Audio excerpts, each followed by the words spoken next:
Mesdames et messieurs, bonsoir. À la une du journal des régions, les périodes électorales sont souvent fragiles sous nos cieux et les médias jouent un grand rôle. L'association des journalistes du Burkina, l'AJB, outille les hommes de médias pour un meilleur traitement de l'information en période électorale.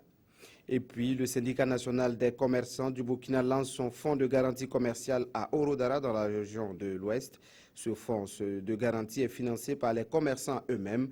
Pour réussir l'activité, un correspondant a été installé sur place. Bienvenue à tous. Le traitement de l'information en période électorale préoccupe l'AJB, l'association des journalistes du Burkina. Et justement, elle organise une formation au profit des journalistes de la région de l'Ouest. L'objectif est de réussir la couverture médiatique des prochaines élections municipales. Le compte-rendu de Bitibi Naon et Kadoromen Ki. Avec des formateurs bien connus dans le domaine de la presse, ces animateurs et journalistes de la région des Hauts-Bassins sont à bonne école.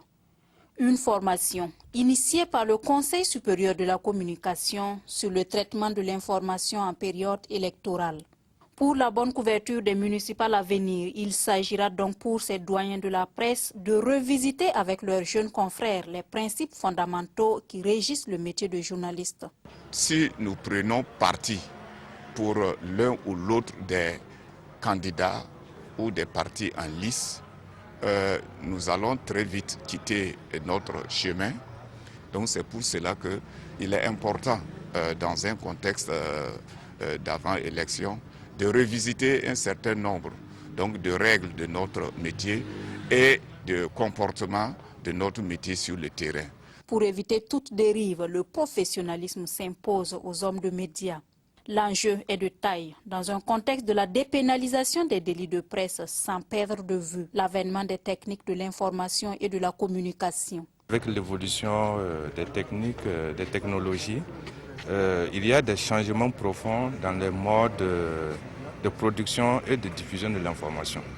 L'esprit de la formation, c'est un peu attirer l'attention sur ces aspects-là, qui interpellent les professionnels au premier plan.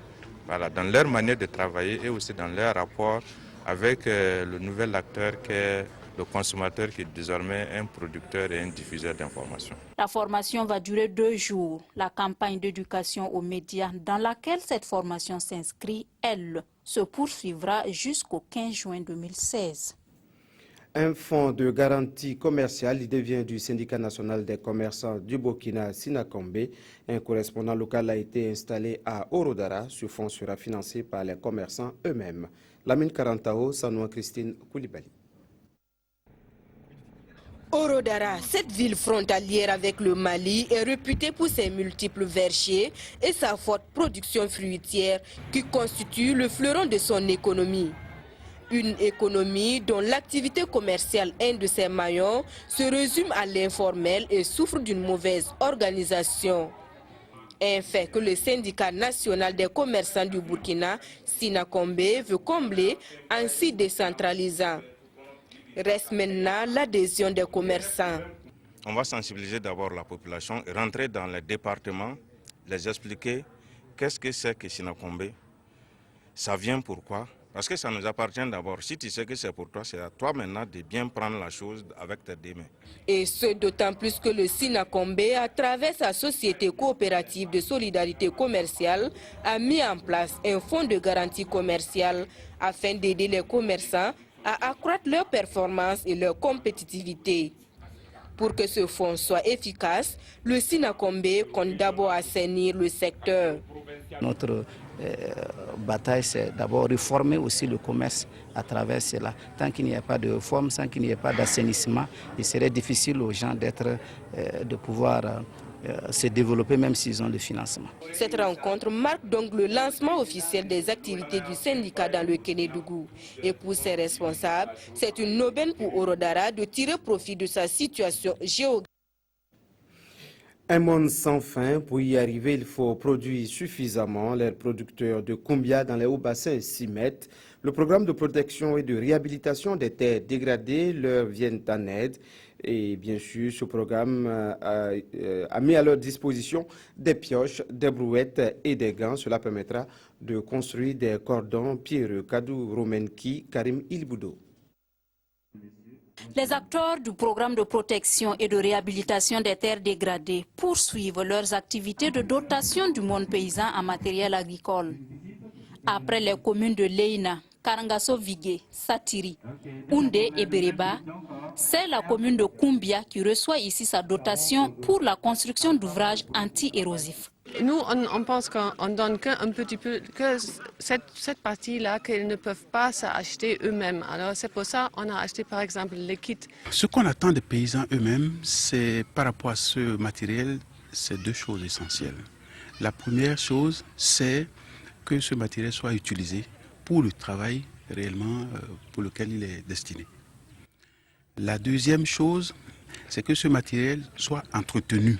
120 jeunes ont été responsabilisés pour l'entretien du matériel. Ils ont également été formés pour la construction des cordons pierreux. Et pour la première responsable de la commune de Koumbia, c'est un appui qui va apporter un coup de pouce à la production agricole de la commune. Vu que vraiment nous n'avons pas suffisamment de terres cultivables, et je pense que le projet ProSol nous sera vraiment d'un apport très capital, en ce sens qu'il permettra à nos producteurs de booster leur rendement agricole, et ce qui leur permettra d'améliorer leurs conditions de vie. La remise de ce matériel marque en même temps la phase 2 du projet, une phase pratique consacrée à la construction des cordons pierreux. Tengango, dans la périphérie sud de Ouagadougou, a désormais un nouveau centre de santé et de promotion sociale. Le centre est construit par l'association Sainte-Thérèse de l'Enfant Jésus. Paul-David Bambara et Amandine Lalsaga ont assisté à l'inauguration.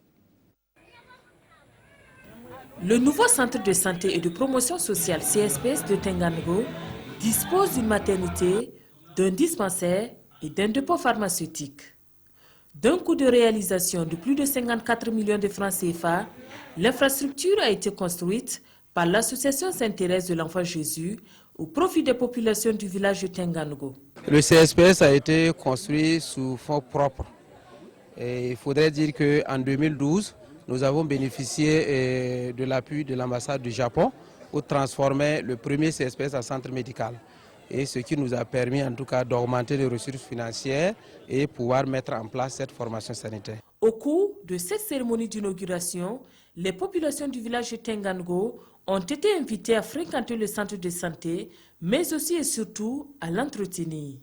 Ça fait un plus pour la population et ce matin même j'ai constaté que les femmes fréquentent beaucoup le CSPS. Donc réellement c'est une joie immense pour nous de recevoir ce joyau. À noter que le CSPS de Tengango porte à 2 le nombre de réalisations de l'association Sainte-Thérèse de l'Enfant Jésus. À travers la construction et l'équipement de centres de santé, l'association entend jouer sa partition pour l'amélioration de la santé des populations. Une nouvelle mosquée a été construite à Zouma, dans un village du Nayala, en pays Samo. C'est une mosquée de vendredi inaugurée au cours du week-end. Les fidèles musulmans se réjouissent et remercient le donateur Julien Bayala, Paul Sawadogo. C'est désormais ici que les fidèles musulmans de Zouma dans le Nayala se regroupent pour communier avec Allah. Cette mosquée d'une capacité d'environ 600 places est un don d'un fils de la province du Nayala résidant en Côte d'Ivoire. Ce joyau vient améliorer les conditions de prière des fidèles musulmans de Zouma. Qui veut vraiment la paix, c'est par des œuvres comme ça peut-être qu'il faut passer. Construire des mosquées, des édifices comme ça, vraiment, je crois bien que peut-être que c'est un don de Dieu. Cette mosquée va améliorer l'entente dans la communauté musulmane de Zouma. Elle est accueillie avec satisfaction. Nous sommes très contents de cette mosquée.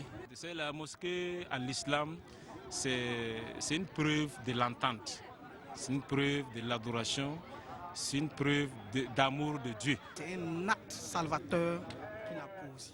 La réalisation de tout édifice cultuel étant soumise à l'autorisation préalable de l'administration, le devoir s'impose à moi d'être présent. D'un coût de 13 millions de francs CFA, la mosquée de Zouma est la deuxième construite par le donateur après celle de Niaré dans le Nayala. Le donateur est attendu sur d'autres chantiers qui sont pour le moment tenus secrets. À Kokologo, sur l'axe Ouagadougou-Bobo-Dioulasso, il est désormais possible d'avoir du pain. Une boulangerie vient d'ouvrir ses portes. Véritable pain béni pour les habitants et les voyageurs. Souleymane Sanou et Oumar Zombre. Ces boulangers s'apprêtent à sortir les tout premiers pains de la boulangerie Tel Taba de Kokologo. Et c'est cette activité marquant l'ouverture officielle de cette boulangerie qui a grainé du monde dans cette commune rurale. Plus de 40 millions de francs CFA ont été injectés dans ce projet afin de fournir du pain chaud aux populations tout en créant de l'emploi pour les jeunes de la localité. On a trouvé qu'à partir de Ouagadougou, si ce n'est pas à Koudou, ce n'est pas Tangandasouri, et puis à Koudou, il n'y a pas de boulangerie à Kokolo, au milieu. Donc voilà pourquoi j'ai pensé pour que ceux de Kokolo aussi gagnent le pain chaud à tout moment pour quand même consommer tous les matins. Cette boulangerie apparaît comme du pain béni pour les habitants de la dite commune et des environs. Puisqu'avant, c'est les tabenons locales là que les gens consomment ici. Mais avec cette boulangerie-là, vraiment, la population sera très contente. La boulangerie Tel Taba compte desservir en pain les localités de Bingo, Kayao, Poa et bien d'autres. Le promoteur promet faire tourner son four 24 heures sur 24.